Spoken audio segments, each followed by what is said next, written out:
ಡಿ.ಕೆ. ಶಿವಕುಮಾರ್ ಅವರ ಮೇಲೆ, ಅವರ ವರ್ಚಸ್ಸಿನ ಮೇಲೆ, ಅವರ ಮಹತ್ವಾಕಾಂಕ್ಷೆ ಮೇಲೆ ಈ ರೀತಿಯ ಆರೋಪಗಳು.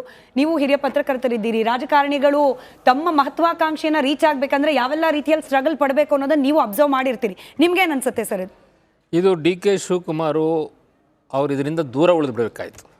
ಅವರು ಯಾಕಂದರೆ ಇದು ಬೆಂಕಿ, ಅವರು ಬೆಂಕಿ ಜೊತೆಗೆ ಆಟ ಆಡ್ತಾ ಇದ್ದಾರೆ. ಎಲ್ಲರಿಗೂ ಗೊತ್ತಿದೆ ಒಕ್ಕಲಿಗರ ಲೀಡರ್ಸ್ ಆಗಿ ಬೆಳಿಬೇಕು ಅಂಥೇಳಿ ಅವರು ಮಾಡ್ತಾ ಇದ್ದಾರೆ ಅಂಥೇಳಿ. ಸೊ ದೇವೇಗೌಡರು ಈಗ ಅವರ ಜೀವನದ ಸಂಜೆಯಲ್ಲಿದ್ದಾರೆ. ಸೊ ನಾವು ಒಕ್ಕಲಿಗರ ವೋಟ್ ಬ್ಯಾಂಕ್ನ ನಾವು ಕ್ಯಾಪ್ಚರ್ ಮಾಡಬೇಕು ಅಂತ ಡಿ.ಕೆ. ಶಿವಕುಮಾರ್ಗೂ ಇದೆ, ಕುಮಾರಸ್ವಾಮಿಗಿದೆ. ಅದರಿಂದ ಇದೊಂದು ರೀತಿ ಅವರಿಬ್ಬರ ಮಧ್ಯದ ತಿಕ್ಕಾಟದಲ್ಲಿ ಈ ಈವೆಂಟ್ಸ್ ಎಲ್ಲ ಆಚೆ ಬಂದಿದ್ದೇನೋ ಅಂತ ನನಗನ್ಸುತ್ತೆ.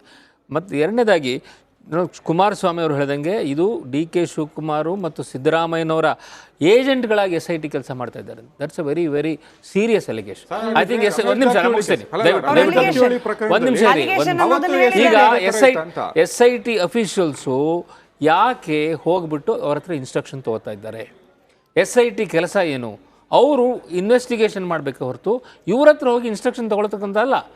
ನನಗನ್ಸುತ್ತೆ ಈ SIT ಬಗ್ಗೆ ಜನಗಳಿಗೆ ಒಂದು ಒಳ್ಳೆಯ ಅಭಿಪ್ರಾಯ ಬರಬೇಕಂದ್ರೆ ಇವರು ನಿಷ್ಪಕ್ಷವಾಗಿ ಕೆಲಸ ಮಾಡ್ತಾ ಇದ್ದಾರೆ ಅನ್ಬೇಕಾದ್ರೆ ಹೈಕೋರ್ಟಿನ ಸುಪರ್ದಿಯಲ್ಲಿ ಅದು ಬರಬೇಕು. ಹೈಕೋರ್ಟು ಇದನ್ನು ತೊಗೊಳ್ಬೇಕು. ಹೈಕೋರ್ಟ್ ತೊಗೊಂಡು ಅವರ ಸುಪರ್ದಿಯಲ್ಲಿ SIT ಕೆಲಸ ಮಾಡಬೇಕು. They should not have anything to do with the chief minister and deputy chief minister. ಆವಾಗಲೇ ಇದರ ಬಗ್ಗೆ ಒಂದು ಕಾನ್ಫಿಡೆನ್ಸ್ ಬರುತ್ತೆ ಜನಗಳಿಗೆ. ಇಲ್ಲದೇ ಇದ್ದರೆ ಈಗ ಸರ್ಕಾರಕ್ಕೂ ಕೆಟ್ಟ ಹೆಸರು ಬರುತ್ತೆ. ಅವ್ರು ಏನೇ ಇನ್ವೆಸ್ಟಿಗೇಷನ್ ಮಾಡಿದ್ರು ಕೂಡ ಇವರು ಈ ಥರ ಸರಿ ಮಾಡ್ತಿಲ್ಲ, ಈ ಥರ ಡೈರೆಕ್ಷನ್ ಕೊಡ್ತಾ ಇದ್ದಾರೆ ಅನ್ನುವಂಥ ಅನುಮಾನಗಳು ಬರುತ್ತೆ. ಆ ಅನುಮಾನಗಳು ಹೋಗಬೇಕಾದ್ರೆ I think SIT should come under high court. ಒಂದು ವಿಚಾರ, ಯಾಕೆಂದ್ರೆ SIT ಬಗ್ಗೆ ಇವರು ಅನುಮಾನ ವ್ಯಕ್ತಪಡಿಸಿದ್ರು. ಆಮೇಲೆ ಬ್ರೀಫಿಂಗ್ ಕೊಡುವಂಥದ್ದು ಇದೆಯಲ್ಲ, ಮೇಲಧಿಕಾರಿಗಳಿಗೆ DG ಮತ್ತೆ ಇವರೆಲ್ಲ ಬ್ರೀಫಿಂಗ್ ಕೊಡೋದು ಸಾಮಾನ್ಯ. ಮುಖ್ಯಮಂತ್ರಿಗಳಿಗೆ ನಡಿ ಈಗ ಶುರು ಮಾಡೋಣ. ಕೇಸರಿಯಿಂದ ಮನೋಲ್ಲಾಸ ಮನಸ್ಸು ಮತ್ತೇರಿ ಕುಣಿದಾಡಿದೆ ನೋಡು, ಮನಸ್ಸು ಮತ್ತೇರಿ ಕುಣಿದಾಡಿದೆ ನೋಡು. ಕ್ಷಣ ಕ್ಷಣವೂ ಆಚರಿಸಿ ಕೇಸರಿ ಹಬ್ಬ. ವಿಮಲ್ ಬಾಯಲ್ಲಿ ಹೇಳಿ ಕೇಸರಿ. ಮೇಲಧಿಕಾರಿಗಳು ಮುಖ್ಯಮಂತ್ರಿಗೆ ಬಂದು DG ಅವ್ರು ಬಂದು ಮೀಟ್ ಮಾಡಿರುವಂತದ್ದು. DG ಪೊಲೀಸ್ ಬಂದ್ಬಿಟ್ಟು DGP ಪೊಲೀಸ್ ಬಂದು ಮುಖ್ಯಮಂತ್ರಿಗಳನ್ನ ಮೀಟ್ ಮಾಡೋದು. ಆಮೇಲೆ ಹೋಮ್ ಮಿನಿಸ್ಟರ್ ಅಲ್ಲ, ಈಗ ನಾನು ಕೇಳ್ತಾ ಇರೋದು ಇದನ್ನೇ. ಈಗ ರಮೇಶ್ ಜಾರಕಿಹೊಳಿ ಅವರ ಪ್ರಕರಣದಲ್ಲಿ ಕೂಡ SIT ರಚನೆ ಮಾಡಿದ್ರು. ರಮೇಶ್ ಜಾರಕಿಹೊಳಿ ಅವ್ರ ಪ್ರಕರಣದಲ್ಲಿ ಯಾಕೆ ಬಿ ರಿಪೋರ್ಟ್ ಹಾಕಿದ್ರಾಗರೆ ಅದ್ರಲ್ಲೂ ಕೂಡ ಹೈಕೋರ್ಟ್ ಮಾನಿಟರ್ ಮಾಡ್ತಾ ಇತ್ತು. ಅವಾಗ ಇವ್ರ ಸರ್ಕಾರ ಹಂಗಾದ್ರೆ SIT ಮೇಲೆ ಪ್ರಭಾವ ಚಂದ್ರಶೇಖರ್ ಅವರು ಇದಕ್ಕೂ ಸೇರಿಸಿ ಉತ್ತರ ಕೊಡಿರಂತೆ. ನೋಡಿ, ವಿಚಾರ ಎಷ್ಟಿತ್ತು ಚರ್ಚೆ ಮಾಡ್ಲಿಕ್ಕೆ. ಲಖಪತಿ ದೀದಿ ಇನ್ಫ್ಯಾಕ್ಟ್ ಇವತ್ತು ಪೋಲಿಂಗ್ ಹೋದ 14 ಕ್ಷೇತ್ರಗಳಲ್ಲಿ ಮಹಿಳಾ ಮತದಾರರೇ ಹೆಚ್ಚು. ಅದ್ರ ಬಗ್ಗೆ ಮಾತನಾಡಬೇಕಾಗಿತ್ತು. ಬಟ್ ಕಳಂಕ ಬಂದಿದ್ದೇನು? ಸ್ತ್ರೀ ಪೀಡಕರಿರುವ ಪಕ್ಷದ ಜೊತೆಯಲ್ಲಿ ಮೈತ್ರಿ ಮಾಡ್ಕೊಂಡಿದೆ ಬಿಜೆಪಿ ಅಂತ ಹೇಳಿ ನರೇಂದ್ರ ಮೋದಿ ನಾಯಕತ್ವದ ಬಾಯಲ್ಲೂ ಕೂಡ ಸ್ಪಷ್ಟೀಕರಣ ಬೇಕಾಗಿದ್ದು ಇಂತಹ ಪ್ರಕರಣದಲ್ಲಿ. ಅಂದ್ರೆ ಬಿಜೆಪಿಗೂ ಕೂಡ ನುಂಗಲಾರದ ತುತ್ತೇ ಇದು ಅಂತ ಪ್ರಜ್ವಲ್ ರೇವಣ್ಣ ಪ್ರಕರಣ. ನೋಡಿ, ಮೊದಲನೇದು ಅವ್ರ ಪ್ರಶ್ನೆಗೆ ಉತ್ತರ ಕೊಟ್ಬಿಡ್ತೀನಿ. ರಮೇಶ್ ಜಾರಕಿಹೊಳಿ ವಿಷಯದಲ್ಲಿ ಯಾಕೆ SIT ಫಾರ್ಮ್ ಮಾಡುವಂತೆ? ರಮೇಶ್ ಜಾರಕಿಹೊಳಿ ಕೇಸಲ್ಲಿ ಸಂತ್ರಸ್ತೆ ಒಬ್ಬರೇ ಇದ್ದಿದ್ದು. ಕಂಪ್ಲೀಟ್ ಎವಿಡೆನ್ಸ್ ಅವ್ರು ಕೊಟ್ಟಿದ್ರು, ಕಂಪ್ಲೇಂಟು ಕೊಟ್ಟಿದ್ರು, ಎವಿಡೆನ್ಸ್ ಕೊಟ್ಟಿದ್ರು, ಎಲ್ಲವನ್ನ ಕೊಟ್ಟಿದ್ರು. ಅದನ್ನ CBI ಗೊಳಿಸ್ತಕ್ಕಂಥ ಅವಶ್ಯಕತೆನೇ ಇಲ್ಲ. SIT ಫಾರ್ಮ್ ಆಗಿತ್ತು, ಹೈಕೋರ್ಟ್ ನೇತೃತ್ವದಲ್ಲಿ ನಡೀತು. ಇವ್ರಿಗೇನಾದ್ರು ಅನುಮಾನ ಇದ್ರೆ ಗೌರ್ಮೆಂಟ್ ಇದೆಯಲ್ಲ, ಮತ್ತೆ ರಿವೋಕ್ ಮಾಡಿಯಪ್ಪ. ಯಾಕೆ ರಮೇಶ್ ಜಾರಕಿಹೊಳಿ ಜೊತೆ ಶಾಮೀಲ್ ಆಗಿದ್ರು ನೀವು? ರಿವೋಕ್ ಮಾಡಿ ಅನುಮಾನ ವ್ಯಕ್ತಪಡಿಸೋದು. ನಿಮಗೆ ಅನುಮಾನ ಇದ್ರೆ ಓಪನ್ ಮಾಡಿ. ನಿಮ್ಮ ಮಹಾನಾಯಕರು ಎಲ್ಲಾ ವಿಚಾರಗಳು ನೋಡಿ. ಕಾಂಗ್ರೆಸ್ ಅಲ್ಲಿ ಪೊಲೀಸ್ ಅಧಿಕಾರಿಗಳು ಪಡ್ತೀರಾ? ಪ್ರಿಯಾಂಕ್ ಖರ್ಗೆ ಅವರಿದ್ದಾರೆ, ಸಿದ್ದರಾಮಯ್ಯನವರಿದ್ದಾರೆ. ಈ ತರ ಚಿತ್ರಗಳೆಲ್ಲ ಬಂದಾಗಲೇ ಎಲ್ಲ ಯಾಕೆ DK ಶಿವಕುಮಾರ್ ಮನೆ ಬಾಗಿಲಿಗೆ ಹೋಗಿ ನಿಂತ್ಕೊಳ್ಳುತ್ತೆ ಅಂತ ಹೇಳಿದ್ರೆ, ಕುಮಾರಸ್ವಾಮಿ ಅವರು ಹೇಳ್ದಂಗೆ ಅವ್ರು ಏನು ಟೆಂಟ್ ಅಲ್ಲಿ ನೀಲಿ ಚಿತ್ರ ತೋರಿಸ್ತಿದ್ರಲ್ಲ,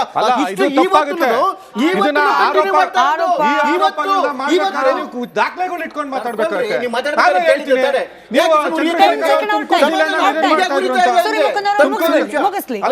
ಸುಮ್ಮನೆ ಆರೋಪಗಳು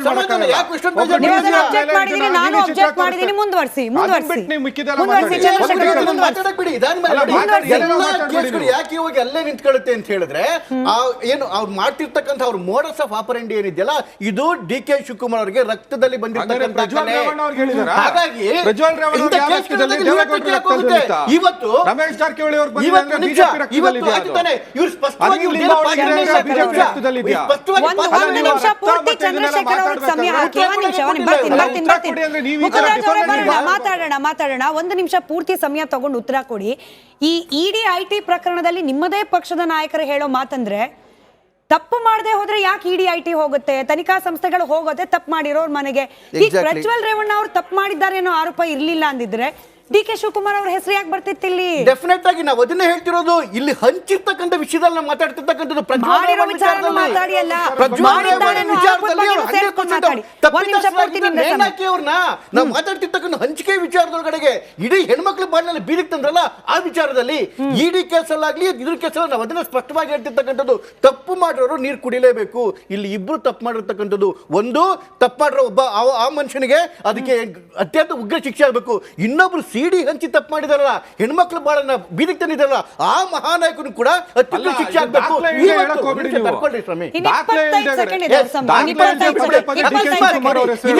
ರಮೇಶ್ ಜಾರಕಿಹೊಳಿ ಪ್ರಕರಣ ತಂದ್ರೆ ಒಂದೇ ಇತ್ತಲ್ಲ, ಇಲ್ಲಿ ಸಾವಿರಾರು ಜನ ಹೆಣ್ಮಕ್ಳು ಬಾಳಾಗಿದೆ. ಅದ್ರ ಜೊತೆಗೆ ಇವರೆಲ್ಲ ಹಂಚಿಕೆಯವರೆಲ್ಲ ಇಷ್ಟೊಂದೆಲ್ಲ ಡೆವಲಪ್ ಆದ್ಮೇಲೆ ಇದು ಸರ್ಕಾರವೇ ಇನ್ವಾಲ್ವ್ ಆಗಿರೋದ್ರಿಂದ ಸಿಬಿಐ ಕೊಡಿ ಅಂತ ನಾವು ಕೇಳ್ತಾ ಇರ್ತಕ್ಕಂಥದ್ದು. ನಿಮ್ಗೆ ಅಷ್ಟೊಂದು ಕ್ಲಿಯರ್ ಇದ್ರೆ, ನಿಮ್ಮ ಮಹಾನಾಯಕರ ಜನ ತಪ್ಪೇ ಇಲ್ಲ ಅಂತ ಹೇಳಿದ್ರೆ ಕೊಡ್ರಪ್ಪ ಸಿಬಿಐಗೆ. ಯಾಕೆ ಸಿಬಿಐ ಕೊಡ್ತಿಲ್ಲ? ನಿಮ್ಮ ಅಂಡರ್ ಯಾಕೆ ಸೈಟ್ ಇಟ್ಕೊಂತೀರಾ? ಅವ್ರು ಯಾಕೆ ದೇವರಾಜೇಗೌಡರ ಕದಿಲಿವರೆಗೂ ಮಾತಾಡ್ತಿಲ್ಲ? ಈ ಆರೋಪಗಳಿಗೂ ಸೇರಿಸ್ಕೊಂಡು ಉತ್ತರ ಕೊಡಿ. ಮತ್ತೊಂದು ಗಂಭೀರವಾದ ಆರೋಪ ಏನ್ ಬರ್ತಿದೆ ಅಂತಂದ್ರೆ, ರಾಹುಲ್ ಗಾಂಧಿ ಅವರೇ ಹೇಳ್ಬಿಟ್ರು 400 ಹೆಣ್ಣು ಮಕ್ಕಳ ಮೇಲೆ ರೇಪ್ ಆಗಿದೆ.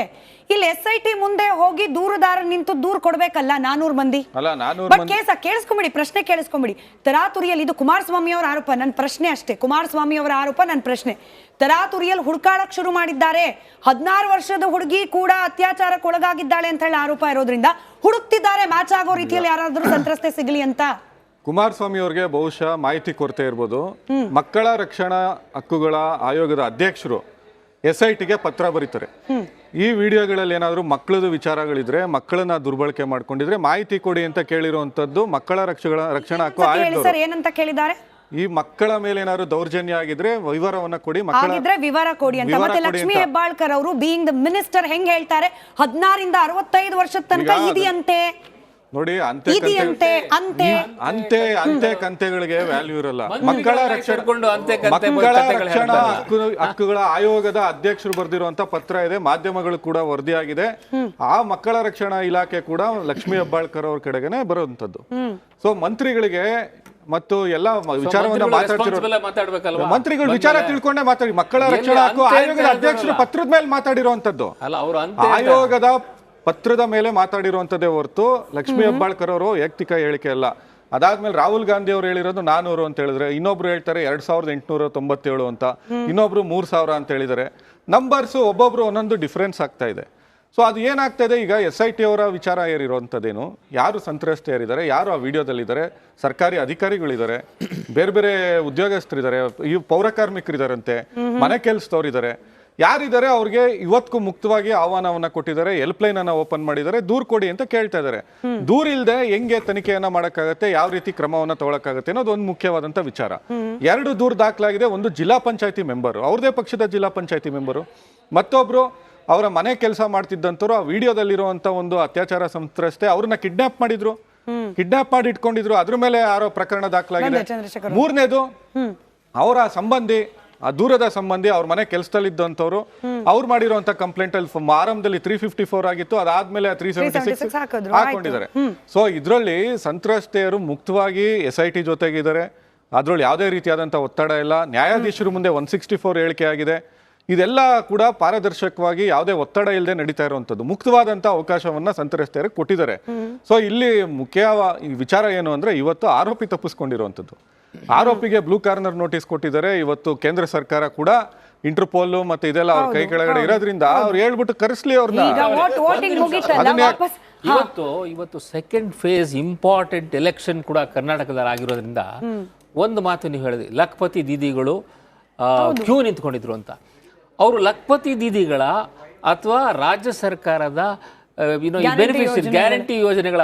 ಸೊ ಅದೊಂದು ಪ್ರಶ್ನೆ ಬಂದೇ ಬರುತ್ತೆ. ಯಾಕಂದ್ರೆ ಭೀಮನ್ನು ಆ ಕಡೆನೂ ತೊಗೊಂಡಿದ್ದಾರೆ, ಈ ಕಡೆನೂ ತೊಗೊಂಡಿದ್ದಾರೆ, ಆದ್ರೆ ಅಲ್ಲಿ ಹೋದ್ಮೇಲೆ ಯಾರು ವೋಟ್ ಮಾಡಿದ್ದಾರೆ ಅನ್ನೋ ಒಂದು ದೊಡ್ಡ ಪ್ರಶ್ನೆ ಬರುತ್ತೆ. ಇವತ್ತು ಈ ವೋಟ್ ಪರ್ಸೆಂಟೇಜ್ ಕಮ್ಮಿ ಆಗ್ತಿರೋದ್ರ ಬಗ್ಗೆ ಕೂಡ ನಿಮ್ಮ ಹತ್ರ ಒಂದು ಪ್ರಶ್ನೆ ಕೇಳಬೇಕು ಸರ್. ಚಂದ್ರಶೇಖರ್ ಅವ್ರ ಹತ್ರ ಈ ಪ್ರಕರಣಕ್ಕೆ ಸಂಬಂಧಪಟ್ಟಂತೆ ಪ್ರಶ್ನೆ ಕೇಳ್ಬಿಡ್ತೀನಿ. ನೋಡಿ, SIT ನಂಬಿಕೆ ಇಲ್ಲ, ಮತ್ತೊಂದು ಯಾವುದೋ ರಚನೆ ಮಾಡಿದ್ರೆ ತನಿಖಾ ಸಂಸ್ಥೆ ಅದ್ರ ಬಗ್ಗೆ ಕೂಡ ವಿಶ್ವಾಸ ಇಲ್ಲ. ಇದೇ ರೀತಿಯ ಪ್ರಕರಣಗಳ ಆರೋಪಗಳು ಬಂದಾಗ ನಿಮ್ಮ ಸರ್ಕಾರ ಇದ್ದಾಗ ಮಾಡಿದ್ರೆ ಅದ್ರ ಬಗ್ಗೆ ವಿಶ್ವಾಸ ಈಗಿಲ್ಲ ಅಂದ್ರೆ ಏನ್ ಹೇಳಲಿಕ್ಕೆ ಹೊರಟಿದ್ದೀರಿ ಬಿಜೆಪಿಗರು ಇದ್ರ ಮೂಲಕ?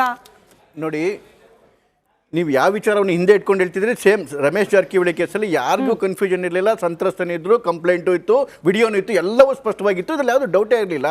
ಆದರೆ ಇವತ್ತು ಹೆಣ್ಣು ಮಕ್ಕಳ ಬಾಳಿನ ವಿಚಾರ ಬಂದಾಗ ಇಲ್ಲಿ ಇಬ್ಬರು ಪ್ರಮುಖ ಆರೋಪಿಗಳು ಕಾಣ್ತಾ ಇರ್ತಕ್ಕಂಥದ್ದು. ಒಬ್ಬರು ನೇರವಾಗಿ ತಪ್ಪು ಮಾಡಿರ್ತಕ್ಕಂತಹ ಆ ವ್ಯಕ್ತಿ, ಅವ್ರಿಗೂ ಅತ್ಯುಗ್ರ ಶಿಕ್ಷೆ ಆಗಬೇಕು. ಎರಡನೇ ಆರೋಪಿ ಹಂಚಿದ್ರಲ್ಲ ಇದು ಸರ್ಕಾರ.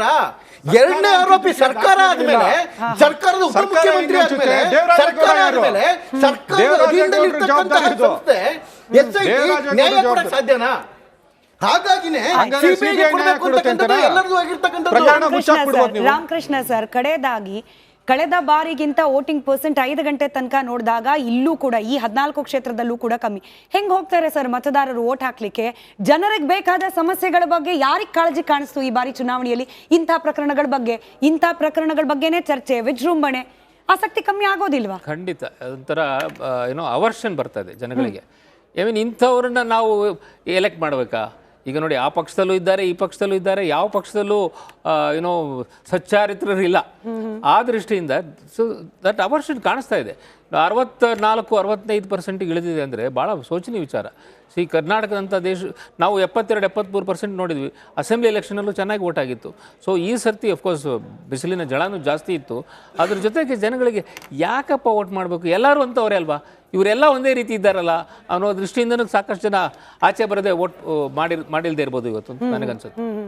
ನೋಡೋಣ, ಚುನಾವಣೆ ಮತದಾನ ಅಂತೂ ಮುಗ್ದು ಹೋಗಿದೆ. ಆದರೆ ಇನ್ನು ಮುಂದಿನ ದಿನಗಳಲ್ಲಿ ಇದೆಯಲ್ಲ ರಾಜಕೀಯ ಕೆಸರೆರಚಾಟ, ಎಷ್ಟು ದಿನಗಳ ಕಾಲ ಇಂಥ ಆರೋಪ ಪ್ರತ್ಯಾರೋಪ ಕೆಸರೆರಚಾಟವನ್ನೇ ಗಮನಿಸ್ಕೊಂಡು ಕೂರುವಂತಹ ದೌರ್ಭಾಗ್ಯ ನಮಗೆ ನಿಮಗೆ ಉಳಿಸ್ತಾ ಇರೋ ರಾಜಕಾರಣಿಗಳು. ಈಗ ಪ್ರಕರಣ ತನಿಖೆ ನಡೀತಾ ಇದೆ, ತನಿಖೆ ಬೇಗ ಆಗಿ ತಪ್ಪಿತಸ್ಥರಿಗೆ ನಿರ್ದಾಕ್ಷಿಣ್ಯವಾಗಿ ಶಿಕ್ಷೆ ಆಗಬೇಕು.